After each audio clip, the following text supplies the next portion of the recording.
भाजपा के राष्ट्रीय प्रवक्ता ने फिर राज्य सरकार पर साधा निशाना। भाजपा के एक राष्ट्रीय प्रवक्ता श्री संबित पात्रा जी पुरी आए और श्री जगन्नाथ जी से मिलने गए।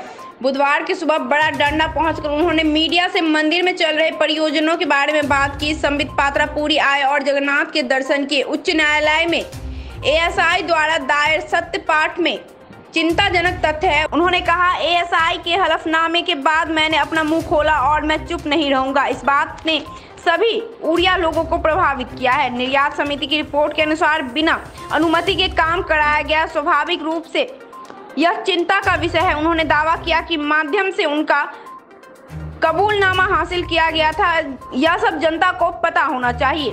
जनता को अब जागना होगा। उन्होंने कहा कि राज्य सरकार द्वारा परियोजनाओं के लिए बार-बार डीपीआर में बदलाव किया गया है। उन्होंने सवाल किया कि अगर निर्माण को लेकर कोई संदेह नहीं हो तो डीपीआर क्यों बदल रहा है। पहले जगन्नाथ जी के दर्शन करने के बाद संबित पात्रा जी ने अपना ध्यान ऐतिहासिक गलियारे के आसपास के निर्माण कार्य की ओर लगाया। उन्होंने निर्माणाधीन जगह पर जाकर चल रहे कार्य स्थान पर कुछ देर बैठा भी। कार्य में उपयोग हो रहे लोहे के छड़ इत्यादि।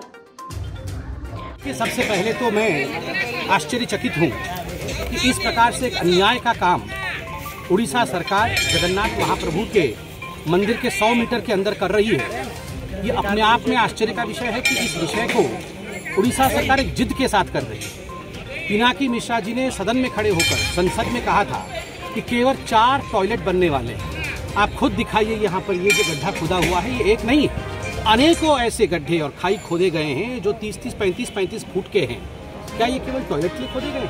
ये जो सरिया यहाँ रखा हुआ है, आप देख सकते हैं उनकी मोटाई, उनकी गुलाई। ये जो यहाँ पर मशीन रखे हुए हैं, क्रेन रखे गए हैं, ये केवल क्या टॉयलेट बनाने के लिए रखे गए?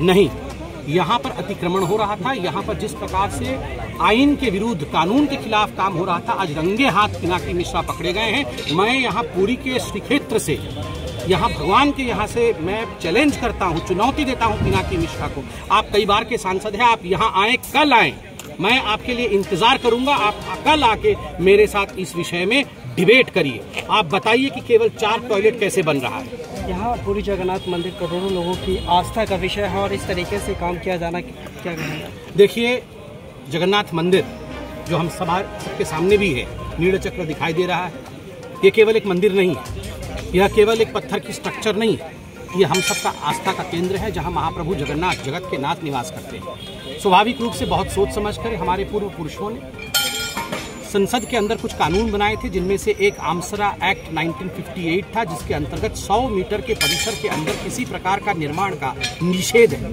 इस कानून की धज्जियां उड़ाते हुए जिस प्रकार उड़ीसा सरकार ने यहाँ पर बेआईन तरीके से निर्माण का काम चालू किया है, ये अपने आप में हम सबके लिए, उड़िया जाति के लिए चिंता का विषय है। पिनाकी मिश्रा का कहना है कि जो भी कार्य किया जा रहा है नेशनल मॉन्यूमेंट एक्ट के तहत किया जा रहा है।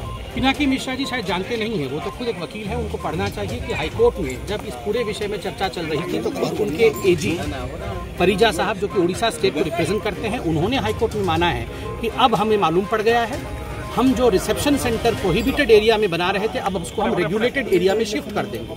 मतलब कहीं ना कहीं पिनाकी मिश्रा पार्लियामेंट में खड़े होकर झूठ बोल रहे थे, ये तो स्पष्ट हो ही गया। रिसेप्शन सेंटर, बहुत मंजिला रिसेप्शन सेंटर, बहुमंजिला रिसेप्शन सेंटर यहाँ बना रहे थे और इस बात को वो छुपा रहे थे पार्लियामेंट में। क्या यह अन्याय और पाप नहीं है? आखिरी सवाल, एएसआई की रिपोर्ट के बाद जिस तरीके से हाईकोर्ट में एएसआई की रिपोर्ट पेश की गई, उसके बाद सभी को आश्चर्यचकित कर दिया। देखिए, एएसआई के रिपोर्ट के बाद जो 3-4 तथ्य यहाँ सामने आए हैं वो बहुत चिंताजनक है। रिपोर्ट नंबर 1 ये स्पष्ट होता है कि बिना परमिशन के, बिना अनुमति के यहाँ राज्य सरकार ने काम शुरू किया था। केंद्र वो जगत के नाथ जगन्नाथ है और ये जो जगन्नाथ श्री मंदिर आप पार्श्व में देख सकते हैं, पीछे देख सकते हैं, ये हम सबके लिए एक महाधाम है।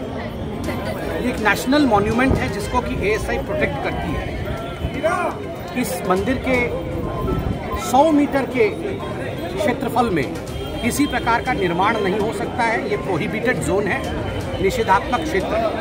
अगर दुखद विषय है, जिस प्रकार से विगत दिनों में परिक्रमा कॉरिडोर बनाने के नाम पे उड़ीसा सरकार ने इन सभी नियमों का धज्जी उड़ाया, इन सभी नियमों को दरकिनार करते हुए आमसरा एक्ट 1958 को तोड़ने का प्रयास किया।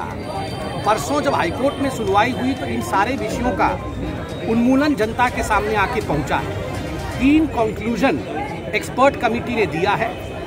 एक, कि बिना परमिशन के उड़ीसा सरकार यह काम कर रही थी। दो, कि यह बिल्कुल संभव है कि जो अवशेष, पुरातत्व विभाग के अवशेष जो नीचे होंगे, जो गड्ढे खोदे गए हैं, हो सकता है उनके कारण इन अवशेषों को क्षति पहुंची हो। और तीसरा एक महत्वपूर्ण कंक्लूजन इन्होंने दिया है कि इस प्रकार का काम बिना कानून के नहीं होना चाहिए और डीपीआर जो डिटेल प्रोजेक्ट रिपोर्ट होता है, ये बार बार भ्रम फैलाने के लिए बदला गया है। ये सारे चिंता के विषय थे। इसलिए आज हम सभी उड़ीसा निवासी महाप्रभु जगन्नाथ जी के शरण में आए हैं कि जगन्नाथ महाप्रभु जी इस सरकार को, जो उड़ीसा की सरकार है, उसे सद्बुद्धि प्रदान करें और मंदिर की सुरक्षा सदैव बनी रहे। जगन्नाथ देखेंगे। पुरी से संवाददाता रविंद्र कुमार के साथ अश्विनी और प्रिया की रिपोर्ट।